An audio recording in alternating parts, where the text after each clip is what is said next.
હળવદના ધનાળા પાસે માટીનું ખનન કરતા 4 ટ્રેક્ટર અને એક લોડર પોલીસે ડિટેન કર્યા છે.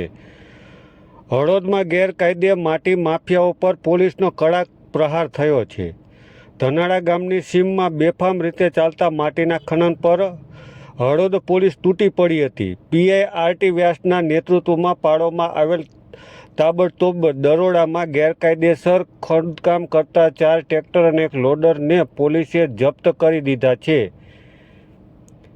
માટી માફિયાઓ બેફિકર બની કાયદાનો ભંગ કરી રહ્યા હતા, ત્યારે પોલીસની આ કાર્યવાહીથી ખનન માફિયાઓમાં હડકંપ મચી ગયો છે.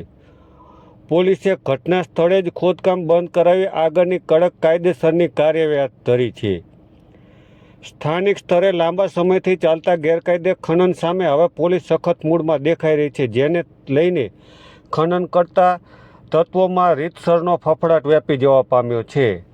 સાથે જ આ વાહનો હળવદ પોલીસ મથકે લાવી ડિટેન કરી અને ખાણ ખનિજ વિભાગને જાણ કરવામાં આવી હતી, જેથી કરીને આગામી દિવસોમાં ખાણ ખનિજ વિભાગ દંડનીય કાર્યવાહી કરશે.